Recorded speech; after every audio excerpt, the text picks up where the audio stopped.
Good morning, Cincinnati, and welcome into another episode of the Bearcat Brunch, coming to you, as always, from the Cincy Light Studios, and brought to you by our wonderful partners at Royal Links Golf Tours. Have you always wanted to play golf at St. Andrews? Have you ever enjoyed a perfect pint of Guinness in Ireland? Well, now you can, thanks to Royal Links Golf Tours. They are the golf tour specialist offering unforgettable golf experiences in Scotland, England, Ireland, and Wales. The custom itineraries are more than golf trips. They are immersive, cultural, and country experiences that will surprise and delight you both on and off the course. Royal Links Golf Tours is owned by former Bearcat quarterback Hayden Moore and his partner, UC alum Jeff Bartholomew. If you'd like to play St. Andrews or Ballybunion and have that perfect pint, please visit them at their website, royallinksgolftours.com, or call them direct at 770-331-1525. And with that, we are back for the final regular season episode to recap the Bearcats' 45-23 loss at TCU that included a per Dan Horde 1 hour and 33-minute weather delay. I am joined, as always, or maybe not as always, but as always as he's capable of, joined by my partner, Jeff Howe.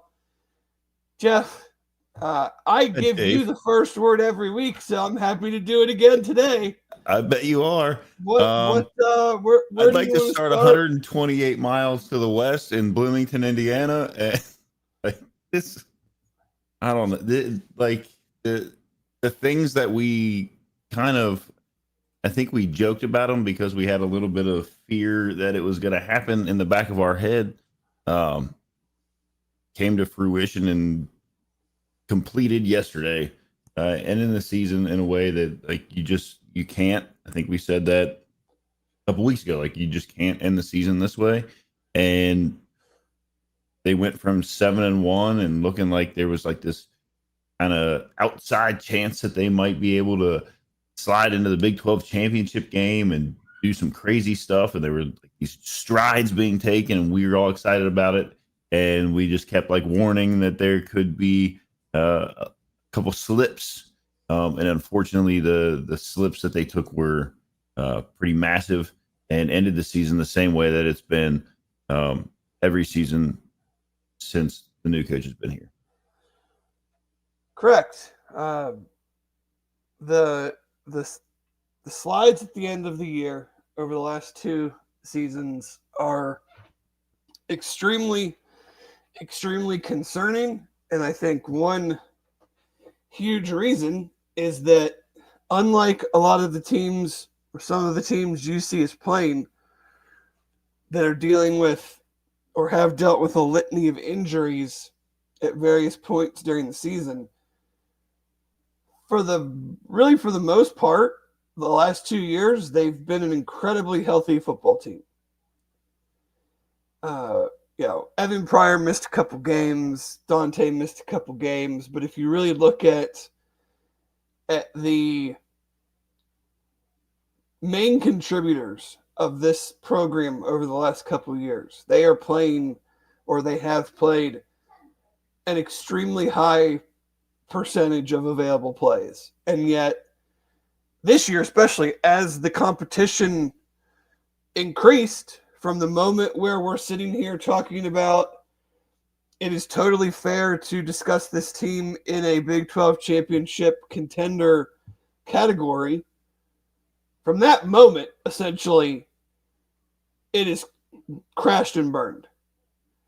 You can look to any number of areas or reasons for that, but the bottom line is you started the year 7-1 and now you're 7-5, and any momentum that you gained in that first 8 games was essentially wiped out over the last 4.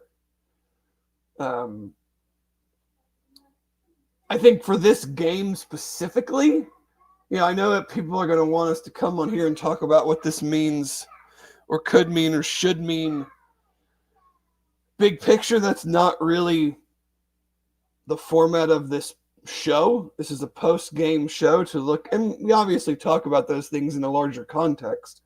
Right. But for this game specifically, I mean, I don't know how you don't start out discussing one of the things that we've been discussing, it feels like all season, and especially over the last month, is you take the ball first, which is fine. I've never really cared one way or the other. I'm a proponent of both, depending on what you feel. And I actually thought Satterfield's response to why he took the ball first made some sense, because they were playing the weather factor into it and wanting to make sure they had the ball as many times as possible before a potential weather delay. So it makes total sense. Yeah. You go for it on fourth down, you don't get it. And then TCU turns around and has a 4th and 1 where I took a screenshot of my TV, and you've got 3 down linemen, one of which is not Dante Corleone, on the first defensive drive of the game. They ran, maybe 3, 4, 5 plays. I don't know the exact number. I mean, they took it over in plus territory. They couldn't have run that many plays to get it 4th down. Dante is not on the field. You have 3 down linemen against a heavy set to the bottom, to the bottom of the screen, to the wide side of the field. And there's 3 defenders north of the top hash mark. There's no receiver out there. There's no tight end on that side. And so we're not super X's and O's guys, but I'm okay at counting bodies. Yeah. Well, I mean, that goes back to also like the other times of, these 3rd and long or 3rd and mediums, like all year, where it seemed like we were playing, a prevent defense. Like, like we're okay giving up this, conversion here, as long as we don't get beat over the top. I mean, it was crazy. And your linebackers are normal depth from the line of scrimmage. And any real fan can just look at that picture and go, how did you think you were going to stop them? Like, what was the plan? What was the idea? And then you juxtapose that with a screenshot of our 4th down play, and TCU's got 4 or 5, 6 guys up on the line. Their linebackers are mugged up a couple yards off the ball, and they blow up the blocking scheme and get Sorsby in the backfield. And so when it starts like that, it feels so basic that it's hard. Like, how do you not talk about that? How do you not go, you're doing the same things that were not successful, and we're just thinking that they're going to be successful? They gave up 238 yards on the ground to a team that didn't have their starting running back and doesn't really care about running. The most yards TCU ran for previous to this game was opening week against North Carolina. They've had games of rushing for under 100 yards. They've had multiple games where they've rushed for in the low hundreds. I think I saw 113 in there, 115 in there. At one point last night, their leading carrier had 52 more yards rushing than their team averaged on the season, which was good for 110th nationally in the country. He had 174 yards, I believe, and they average 132 on the year. And you just saw more bad run fits, more missed tackles. Like a team that probably came into this game thinking, oh, we're just going to throw a ton, decided, no, we're just going to run a bunch. And it worked. They also threw a ton. They did that too.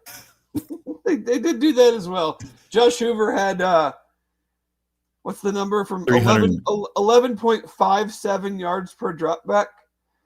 This is at 19 least for 22 and 306 yards. at least the second time this year, maybe the third time this year, the opponent has had a yards per drop back average of greater than a first down. Uh, So it's not good, Dave. The other big number, and we can bemoan the 3-5. You can say that that's the wrong defense, and I'm not going to argue with you. If you're going to play it, though, you then can't put yourself in situations like we just discussed on fourth down where you virtually have no shot of, unless one player makes like an outstanding individual effort and beats their block right off the line and is able to get penetration and stop the running back in the backfield. It's very unlikely you're going to stop them from picking up a yard in that type of alignment. But when one side of the ball really doesn't make any game-changing plays, that's why I don't care about it doesn't matter what the formation is or the alignment is. It's about game-changing plays. If you want to tell me the 3-3-5 is bad at doing that, I'm all ears. I agree. But you now have 2 years in a row. I looked at 3 different websites last night and this morning, and they all had different numbers, which is hilarious. But we'll just call it this for this morning. 2 seasons, 44 combined sacks, 7 combined interceptions, 2 this year, which is dead last in the country, and 16 combined fumble recoveries. So this year, on a 7-5 team with a pretty good offense, your defense supplied 23 sacks and took the ball away 9 times. That's how many moment-changing, drive-changing, game-changing plays the defense generated. How many games? 32 moments out of 12 games. How many? I can't even think how many of those were in really high leverage situations. Yeah. Well, not any recently. Yeah. If you only have 9 in the entire season, I don't even that can't rank any higher than the bottom 5% of Power 4 teams. Oh, I'm sure their total turnovers over the last. There are teams this year. The high end. I don't know what Arizona did yesterday. I know they maybe had multiple interceptions. That would put them at more interceptions this season than UC's had in double the amount of interceptions that UC's had over the last 2 years. They had this year. I believe they have 16 or 17, so that would put them at more than double the amount of interception. Here you go. Arizona had 19 per Fox Sports, 19 interceptions and 14 fumble recoveries this year. Yeah, so you're talking about a team that had a really good year, 9-3, and they had 30-something takeaways. UC had 9. So you're talking about a team that played pretty good offense the majority of the year. I'd say for the majority of the year, really good special teams. Yeah. If we look at it on the total, and then you have a defense that just didn't really help out. That you're asking your offense to do these drives. And I feel like that's why we saw so many either touchdown drives or 3 and outs, because they're always having to go pretty much a full field. The defense, I believe at one point in the game yesterday, they gave the stat that most plays per drive allowed in the country. Again, TCU ran 20-ish more scrimmage plays than you see, like you're really just. I mean, and the offense has plenty of issues in and of itself, but when you never take the ball away, when you never start a drive on your opponent's 30-yard line, Yep. when the defense is never in, 3rd and 17 because you got a sack on first down or 2nd and 8 or whatever the scenario is. Literally relying on anything that was plus 10 yards for a first down was relying on the other team to commit some sort of penalty that backed them up. And Right. even then, it wasn't usually enough for the defense to capitalize and get No, off it the wasn't field. like it was automatic.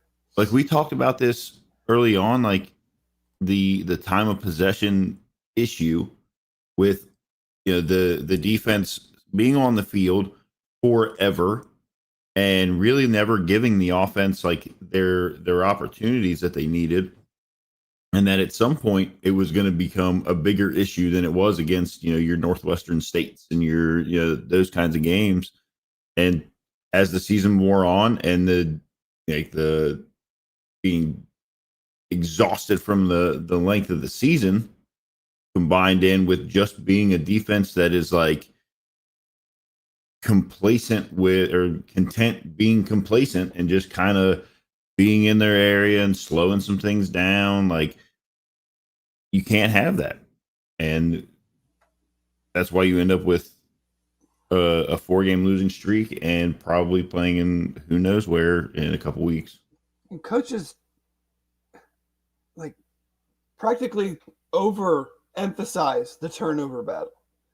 That everybody gives out these stats that teams are X and when whatever and whatever when they win the turnover battle, or when you win the turnover battle by 2, you have a whatever percentage chance greater than of winning a football game. And the defense just for the second year doesn't force enough havoc, doesn't force turnovers, doesn't force negative plays, and you're doing your offense that I think had a lot of nice players on it this year and had a chance to be pretty darn good. You're just doing them a total disservice. Well, like, why even spend all the money? I mean, I know that this kind of gets a little bit more into the weeds, and like you spend all this money to build up the offense, do these kinds of things. I can't imagine they weren't spending some money on the defensive side of things, and it's essentially all for naught, right? Like, what do you get out of the end of this year? Because what we have now is another losing streak. We've got players being mentioned in other kinds of like leaving and going other places, and like the money that you spent is now gone on that, and you got to try to retool. I mean, this program is going to have to essentially rebuild next year. All over. Oh yeah, I mean you're losing.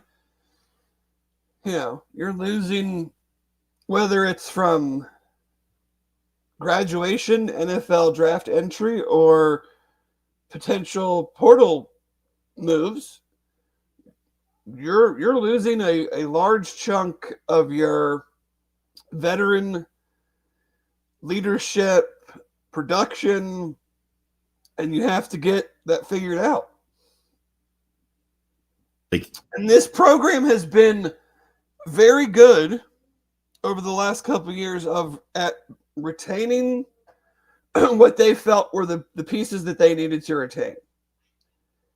But the more this stuff happens, is when things happen once, I think I won't call them kids, but college players, everyone can kind of chalk up things for it was a one-time deal. We'll get it fixed. We'll be different next year. And they kept saying they were different, and the locker room was staying together, and the attitude was different, and we were a together team. And I'm not going to dispute any of that. But from the outside, because I can't dispute it because I'm not on the inside, it would be irresponsible. Yeah. But from the outside, the results were the same. You Yeah, played I some mean hard, you played some harder, it didn't played some start. harder teams, and you lost to all of them. Yep. Like at some point, like you look at some of these like other teams in the country, right? And it's like somewhere along the line, you you have to win games that you aren't supposed to win, and you absolutely cannot lose games that you're supposed to win.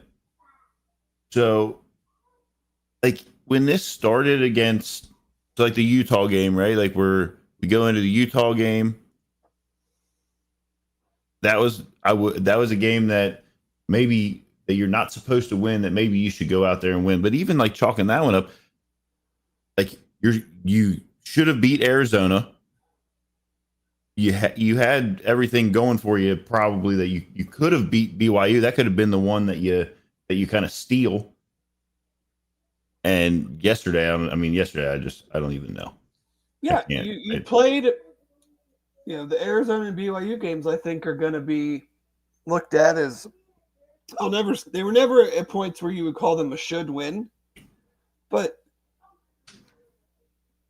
neither of those teams were head and shoulders above what you were. You made a ton of mistakes. They contributed to those mistakes in some instances, and in some instances, you're making mistakes by just the way you're lining up and the way you're calling plays and the way you're handling substitutions. I mean, the opponent does have nothing to do with that.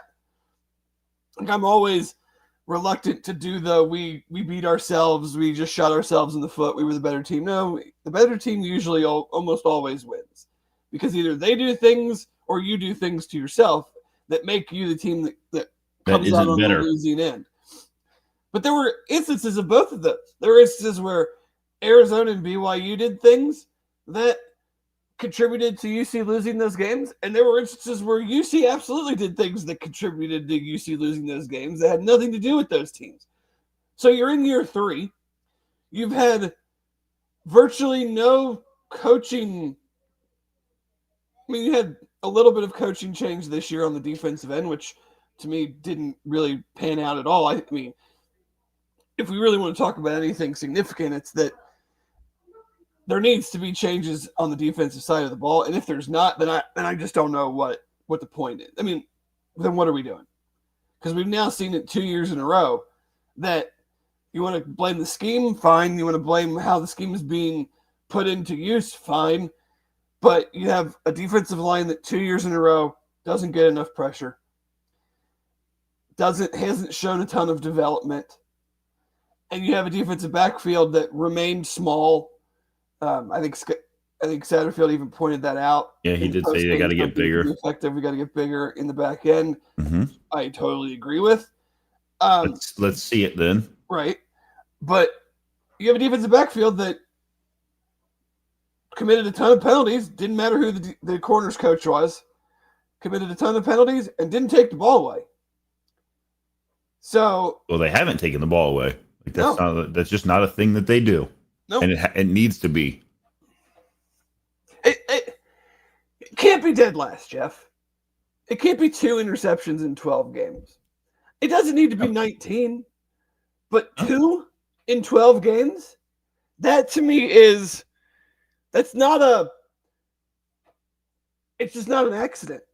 You are, whether it's the players you're bringing in, the concepts you're teaching, you are contributing to that number.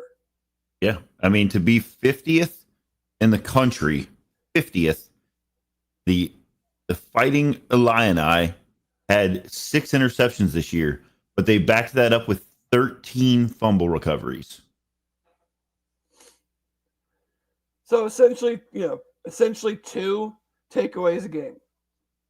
19, 24. I mean, they're almost there, but you get what I'm saying. But I mean yeah. You took the ball away 9 times this year in 12 games. You didn't get to 2 sacks a game.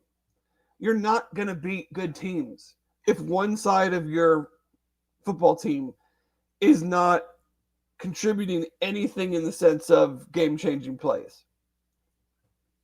Yeah. Like the defense, and we've said it all year. Like they are kind of who they are, and when it's bad, there's not a lot you can do to overcome it. They No, really, I mean, you got aside to from be being in. perfect, like if you go back and look, like those games that UC was perfect, like but perfect in the first half for offense and put up a bunch of points, and then just hoped that they could stretch the rest of the game out enough that the other team didn't come back.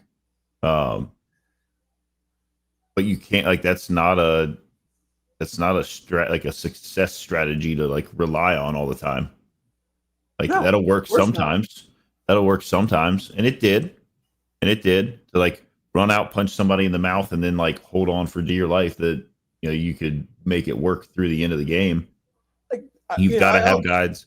I always kind of flash back to like I don't know. This is a very specific reference, but like the 2005 Bengals defense was not good, but they took the ball away a ton to give that elite offense more chances. And that's why that team was really good until Carson got hurt.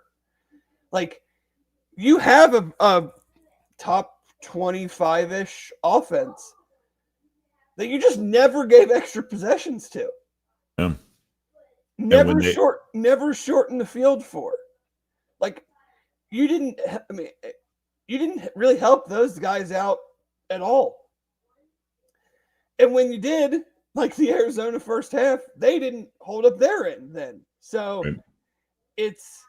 it became quite frustrating, quite maddening over the last month of the season. And I think defensively, the bigger issue is that there were multiple times in every game, not every game over the final stretch here, where as fans, we're just sitting here going, what did you expect to happen? Like I tweeted that picture last night of that fourth down play, and I can't believe they picked it up. What did you think you were going to do? And that comes down to like you've got to have like if you're gonna there, I don't know, like the aggression. There has to be some sort of like Defense is about violence, about aggression, you about can't havoc, and our defense is none of those things. like I know I said it earlier. It really did feel like 90% of the season was like this prevent defense of like everybody wants to call it like bend don't break, but like you can't just have 11 guys out there and be like, well, match up with somebody and like kind of slow them down a little bit. That's No, not because when you start playing better you're talent, better teams, that you're doesn't just work. slowing their touchdowns down slightly. You're And not that you're not dictating anything about that game. You're not owning own the line of scrimmage. Make them take steps backwards. Be in their backfield. That but you're doesn't not happen. but you're not in their backfield. This team No, doesn't get in the like we've I'm saying. bemoaned that fact. Like they don't have anybody. There's nobody that they're like, watch that guy. He's gonna be back here. Like we gotta plan for him. We gotta do it doesn't happen. And so then you got a guy that can just sit in the pocket and throw the ball down against a DB that's not going to turn his head around. And so even if your wide receiver doesn't catch the ball, it's probably going to be a penalty. Like, okay, we'll take that chunk. We're going to take this chunk. We're going to get all the way down the field. And then, like you said, once it gets to a better team, that doesn't turn into them having a 9, 10, 11 play drive that turns into either no points or a field goal. It turns into, a 9, 10, 11. It turns into a touchdown that now you've lost all of this time and given up the maximum amount of points. Yeah. And you like yesterday, you start the game off, you spot them 2 touchdowns. You are never coming back from 2 touchdowns down when you are muffing punts and not able to take the ball away from their offense, and you let them sit on the field for twice as long as your offense. Yeah, you have you don't get on fourth down inside, around your own 30-35 yard line. Then you muff a punt. And Yeah, these teams aren't going to make mistakes to keep you in games. You're playing a team that 2 weeks ago was dead, left for dead. I mean, I watched their game against BYU. They could not have cared any less about being there. They come back, win a game on the road against Houston, and apparently that was all that they needed to figure out what to do, because it was pretty clinical yesterday from the TCU offense. Yeah. I mean, the defense had a little bit of a moment there where after they gave up the touchdown right out of the rain delay, they played, pretty good, 3 and out, and then held them to a field goal on the short field.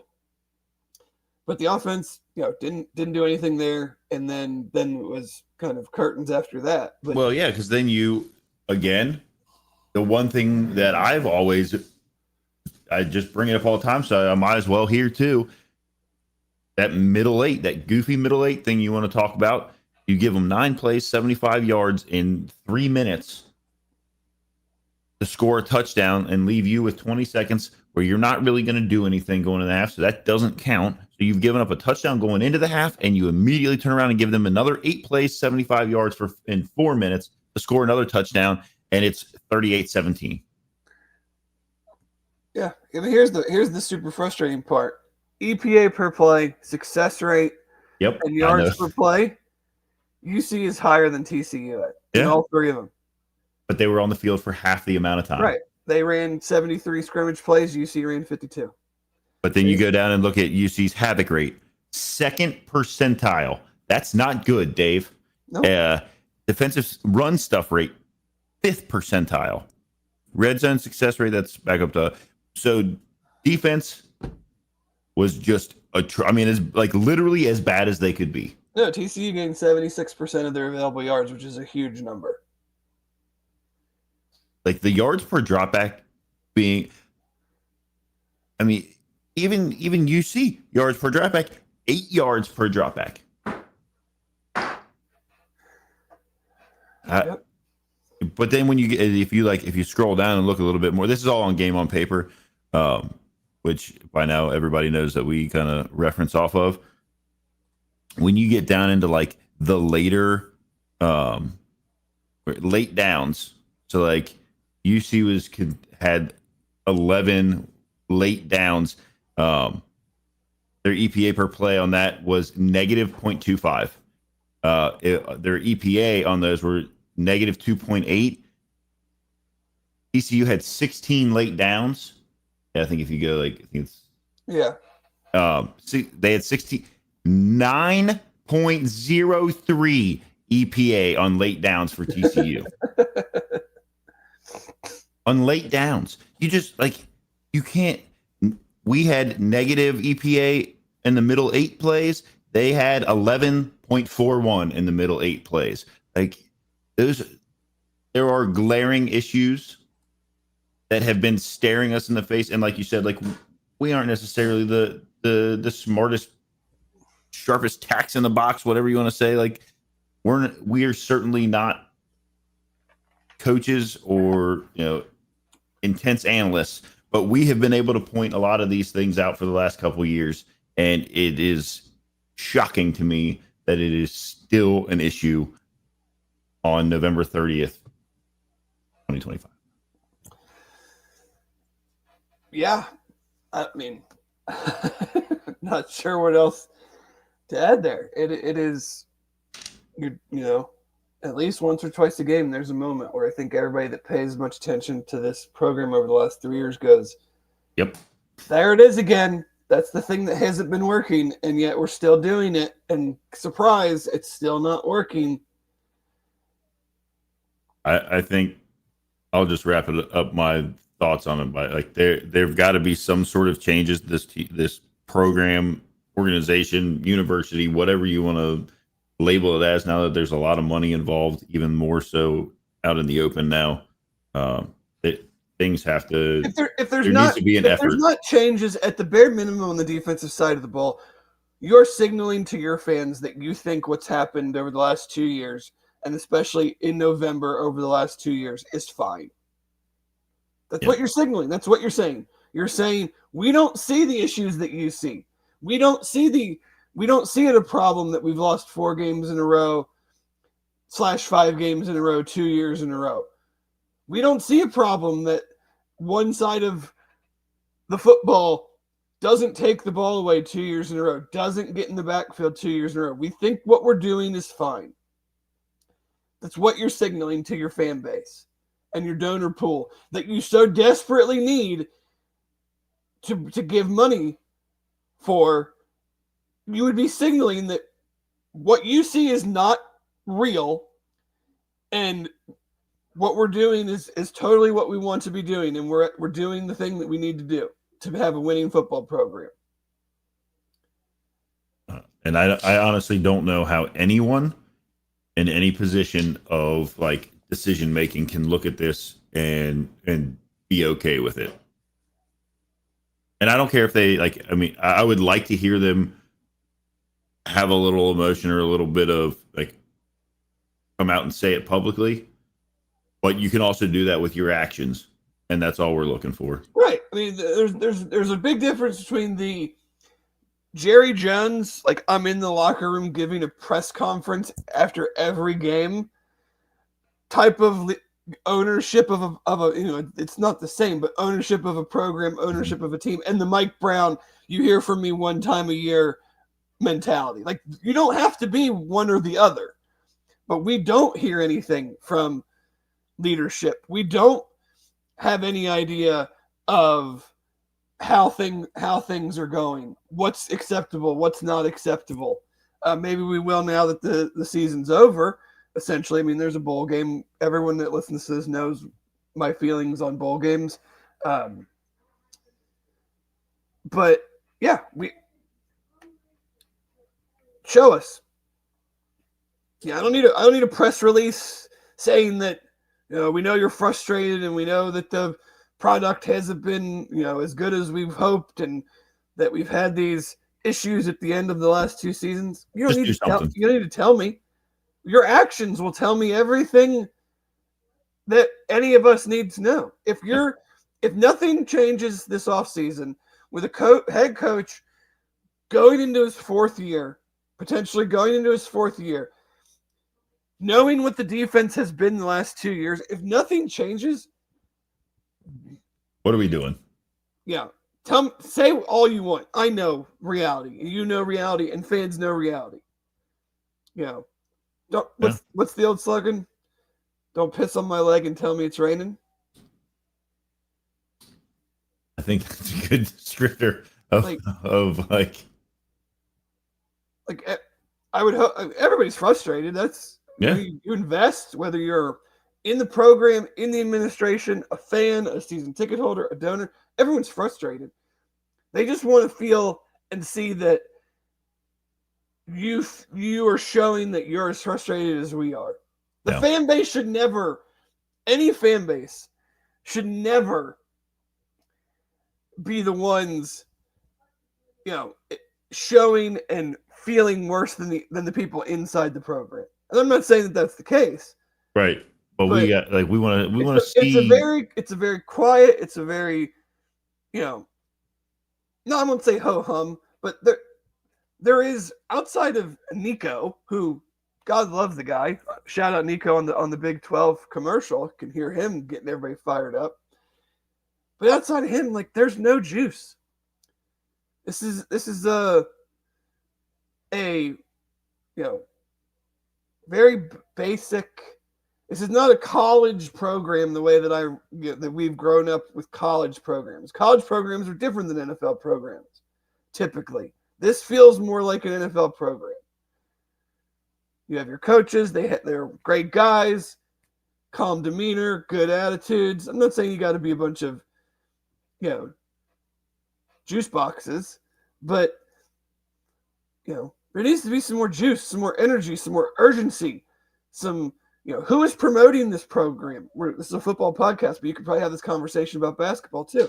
Who is Yeah. promoting this program? Who is marketing this program? Who is selling this program? Who is getting people excited? Even in a bad end of the year where you lose 4 games in a row, who is out there saying, like, we need you?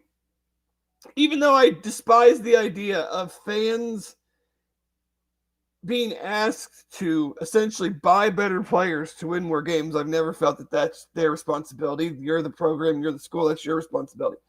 Even my personal opinion on that aside, who's out there doing that, asking for that? We hear nothing, man. So when we hear nothing, when there's no engagement, there's no energy, there's no juice, you leave fans to assume the worst when you don't control the narrative. When That's you the don't biggest. That's the biggest point right there. when you don't Don't control control the things with narrative. your actions, you allow the narrative to run wild. You allow things that I might even say that are totally factually incorrect. You allow that to grow. You allow people to then go, I was listening to one person I was listening to the BCJ pod and they said this, and I don't know if it's true or not, but they seemed pretty convicted behind it, so I'm going to believe it. And there's nothing out there to change that or dispute that. Um, so yeah, I mean, obviously a very disappointing end to the season. One that we kind of went into with a little, I don't know, trepidation. And then things kind of started kicking off, and we maybe looked a little bit too high.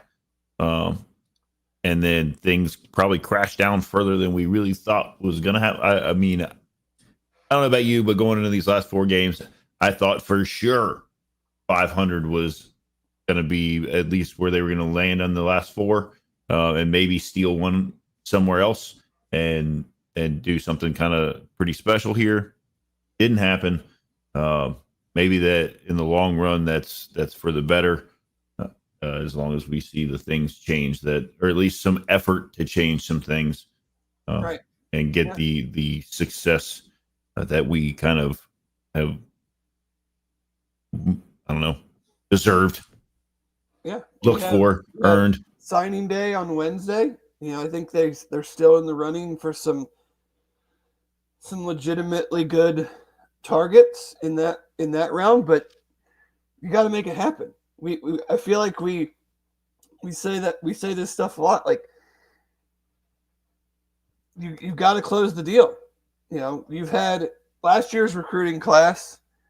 You can love, hate, ratings, rankings, all you want, but the bottom line is they had several players in last year's recruiting class decommit that were the highest rated players in their class. Now they've had far less decommitments this year.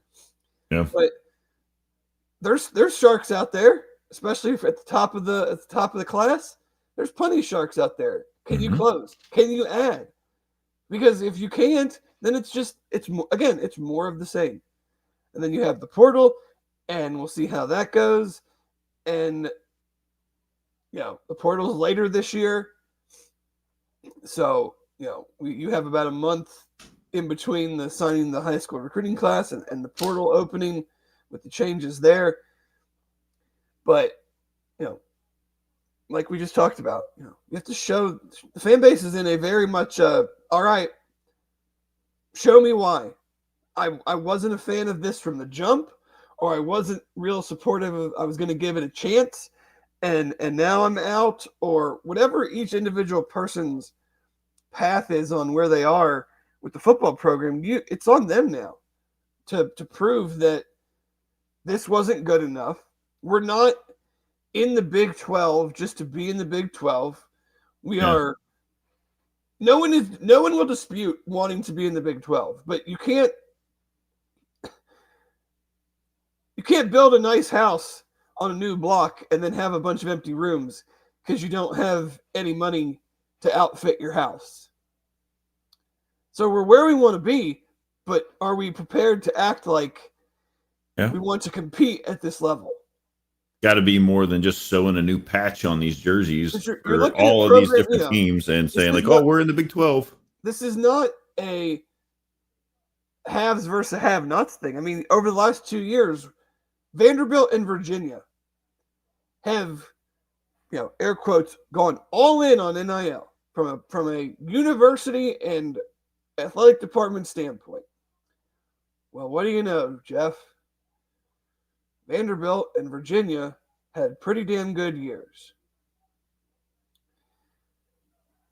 So, are you content just being in the P4 and when the next whatever happens 5, 10, 15 years from now, are you going to be positioned to keep accelerating, to keep elevating, or are you going to just basically end up be back where you were, a program and a department that's been in 5 conferences over the last 25, 30, 35 years, and we exist.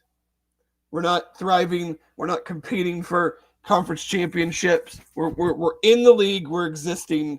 We're the team that I always joke about. And I don't want us to be this, but we're the team I always joke about when these SEC programs chant SEC, and I'm like, you got nothing to do with it. Yeah. You're not carrying any of that water for the conference, but you're in it. One of those teams was Vanderbilt. Now they've got things going in a pretty accelerated, a pretty awesome way because their university finally decided we want to, athletics is important and we want that to be out there in the forefront of what we do. I mean, when I was in school, they had no athletic department really. It was like a overall student, the intramural department was part of the athletic department. That's wild. Yeah. And just in a couple years, they've had a lot of changes, and they're well on their way to probably having continued success. Like, maybe it just needs to be like, when these like teams have something like once you've like proven yourself, they like take that stripe off or they give you a whatever. Like, you like how they give out black shirts to players at UC? Yeah, whatever. Maybe the conference should just like you can't use any of the branding until you're a quality team. Like no patches on your jerseys, no flags flying around your stadium. Show me you want to be a part of this conference as a real contributing member. Then you can have those things. I don't know. I don't know what you need to do or what they, we just sit here and talk about it, but some changes certainly feel necessary if a vast majority of the fan base is going to give you any interest. And that's the real problem, right? Forward. Like if you don't do those things and like suddenly like I mean, you'll have the people who are diehards and they're like, oh, who do you want? Like, well, what would you do? Well, guess what? I don't get paid to make those decisions. And at some point, the extra money that people are like, oh yeah, I can donate this or I can hand this over, or like, yeah, I'll go spend, $200 to take my family down or my kid or whatever. Like that stuff starts drying up and it starts getting spent elsewhere. And then you really end up in a position where now you have no extra money coming in at the level that it was, and you have to fix it on your own to then bring that back in. Now they've done it before. I'm tired of that narrative. Like, let's just fix it before it gets too bad. That'd be good. I would be for that. Yeah, I think everybody will be. Yeah, that's a pretty mild take on my part, but it's all right. At this point, that's about where we're at. Screaming and Raven's apparently not going to do anything. So yeah, but well, I think that's about all we need to discuss from the TCU game. We have about 10 minutes or so left. Obviously, got to start with the streak being broken. Ohio State finally beats Michigan. Yeah, God, in a game that really wasn't even as close as the score. Michigan was never going to score a touchdown in that game. I think as soon as Jordan Marshall got hurt after, I think he'd carried the ball. He had like 50 or 60 yards in the first 2 drives, got hurt, and then after that, it was just like they were like that was it. Like they needed him to have like some crazy breakout. Like hot hand kind of game where he couldn't be stopped. Um, and once that wasn't going to happen, like, yeah. Although, Michigan did get an interception off of Julian Sand, and he doesn't do that a lot. So, like, it, maybe those things were starting to line up at the beginning, but like they just kind of shrugged it off and went about their business. And then, Oh yeah, it was never like you said, it was never really in question after that point. Partway through the second quarter is about when it no, was like, it yeah, was. You could just watch that game. Michigan was never going to threaten, really. We certainly don't need to spend any time on my other team's embarrassing defensive performance, where they allowed Diego Pavia to have over 400 yards of total offense by himself. That it's quite a juxtaposition of my two programs, where both fan bases are furious, and I am extremely confident one of them will be making changes this offseason, while I have very little doubt. confidence the other will. Yeah, that's and then how about I know we don't have a lot of time, so we don't have to like dive into a bunch of them, but like SMU missing a game tying field goal to send Duke into the Yes, ACC championship game, five lost Duke. going to the We'll take ACC on championship. Virginia, which we don't need to bore you with all these tiebreaker scenarios and everything, but these conferences, this is what happens when you have 16 and 18 teams in a conference, and you have incredibly unbalanced schedules where teams are not playing each other or not even playing the same teams to compare, results against. And Duke, who is 0-2, I believe, against Miami and Virginia, but yet they're in the conference championship game because of the head-to-head didn't matter and in a multi-team tie, and so we're on to some other tiebreaker. What is the ACC doing? Why Duke don't is why don't you just say Miami's in the conference championship game? They're our best team. Like, override your stupid rules.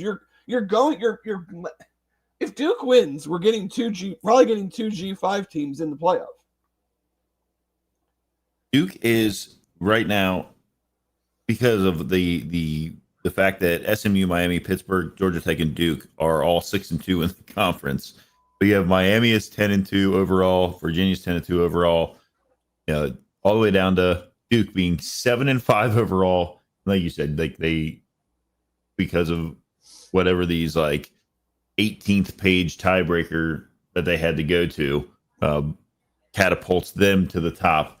I Off don't the understand why. And some of the leagues have this. It's the tiebreaker is whoever's highest in the CFP rankings. That should be it.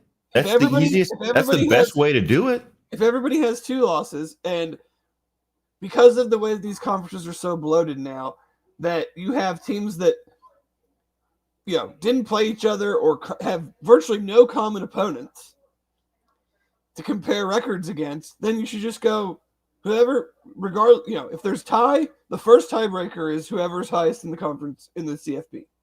So we're not screwing ourselves or potentially screwing ourselves. And Duke just beat Virginia 2 weeks ago. Yeah, fairly handily. A couple touchdowns. That's. I thought it was funny. I saw like the little like thing scroll across the bottom. It was like SMU's kicker missed a field goal and Cal won. I was watching. It Cal put was dominating the game. Then SMU took the lead with minutes to go.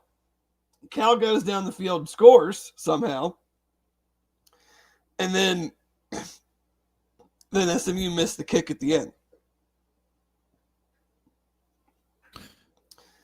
UCLA Iron ended Bowl was up. crazy. Alabama Auburn game was pretty wild. Yeah, you're always going to get that though in that game. I always feel like there's like a the Iron Bowl at Auburn has brought us a lot of crazy results. Florida beating Florida State by 19 to keep Florida State from making a bowl after they announced they're keeping Mike Norvell because they're broke. Not what you want going into the offseason. I'll tell you what I am most excited about here is finding out how real are the Indiana Hoosiers in I think they're pretty about a real. in about a week when they play Ohio State. I think they're pretty real. I don't think they've got much of a shot against Ohio State, but I don't think that underscores their realness. Doesn't negate their No, 'cause here's I mean they beat Old Dominion in the first game 27-14, and you're like,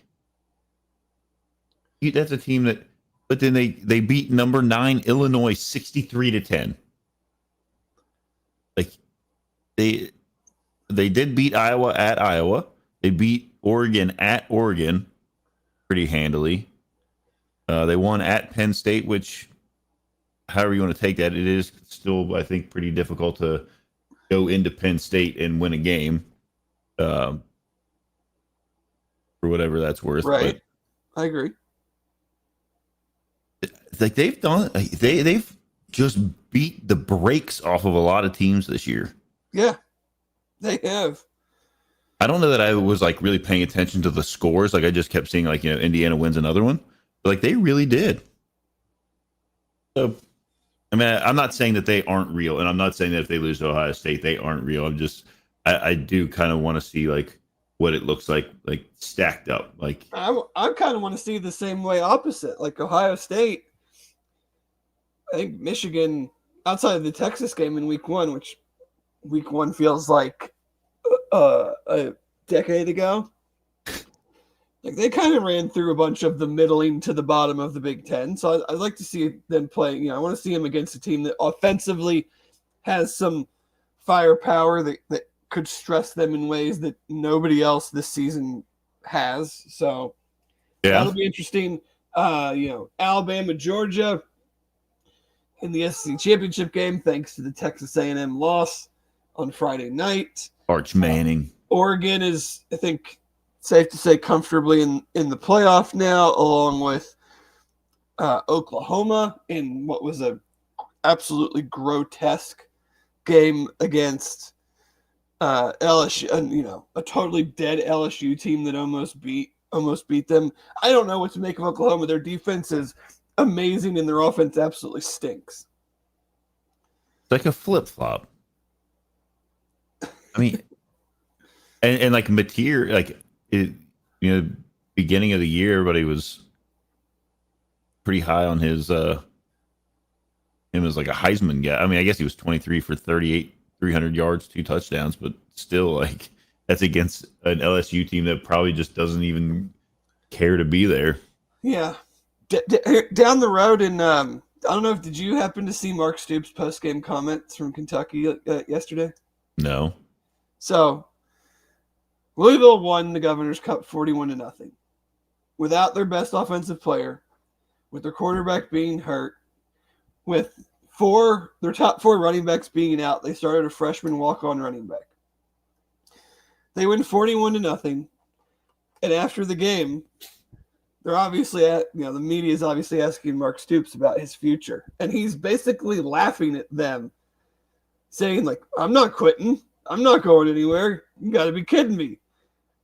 I mean, I 100% appreciate the attitude of, you signed this contract. You signed this. You agreed to this $37 million buyout, all due within 60 days. You think I'm going to quit? Like, you think I'm just going to walk away from that?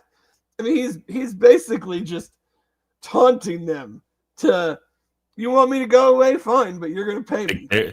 There's a price that is attached to me going away, and there won't be any kind of change in that on my side.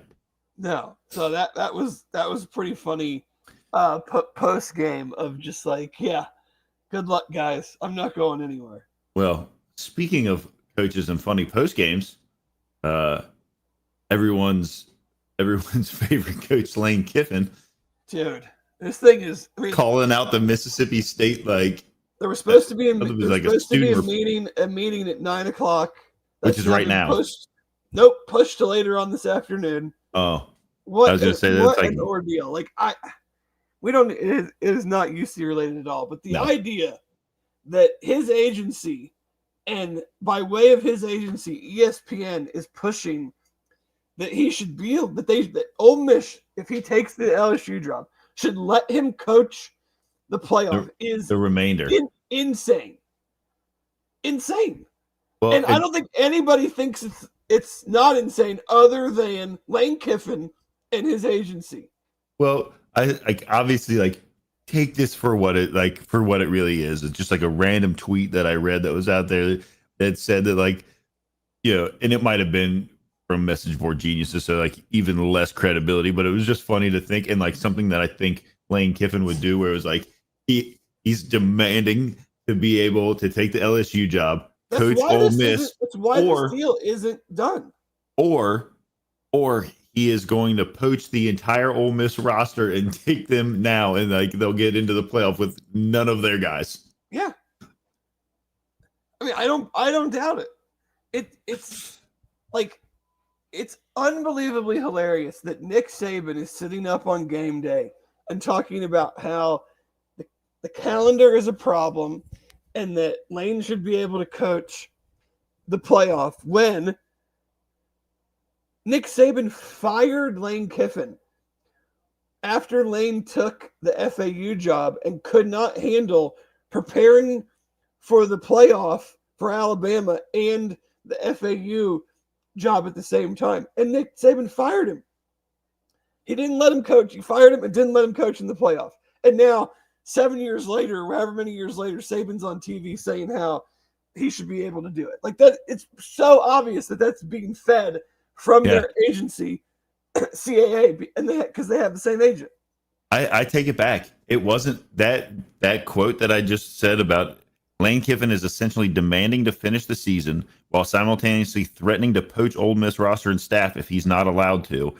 It's unfortunately gotten even messier than expected as emotions are high. That's from Brett McMurphy. Yeah. So it wasn't some like, I don't know. And then like Lane is like, he goes after that Mississippi State. I don't know if it's like a student reporter or like if he's like a real reporter for Mississippi State that said you can't turn a hoe into a housewife. I thought it was for Ole Miss. The can't turn a hoe into a housewife comment. Is that an Ole Miss report? I thought it was because like when he walked up to him, I thought he had on maroon, like a maroon, like because he walked up to him on his way out after the game, I guess. I don't know. It is an absolute disaster. Like this is just something I don't even. I mean, I guess the closest thing in this the BCS era was Brian Kelly leaving, but he left. Like he wasn't. Oh yeah. There was no sticking around to like try to coach UC in a BCS game, like in a big bowl game. Then and the idea that Ole Miss is like hasn't just said no. Like we're moving on. If you want to take the LSU job, fine, take the LSU job, but we're moving on. Yeah, like if you're staying here, you're staying here. We're going to make the announcement. If not, see ya. Yeah, this ordeal has gone on for multiple weeks, but and we've gone on over our limit by 3 minutes. Allotted time. But thank you again to everyone that joins us in the chat, listens live. Like, subscribe, tell a friend. We will do one more show after whatever bowl game they play in. The day of the show will obviously have a lot to do with the day of the bowl game, since we know bowl games are pretty much every day of the week. We might not do one the very day after. But we'll have a wrap up. Depending on day and time. But thank you again. We know it's been a frustrating last month, but Jeff, myself, the whole network really appreciate you guys being involved with the show for another year. And we look forward to bigger and better things in the 2026 season. So with that, I want to thank Cincy Light for their sponsorship. Again, always thank Royal Links Golf Tours. They've been a great partner. Thank you to everybody that joined us. Aaron, Jeff, we will see you guys later and have a wonderful Sunday.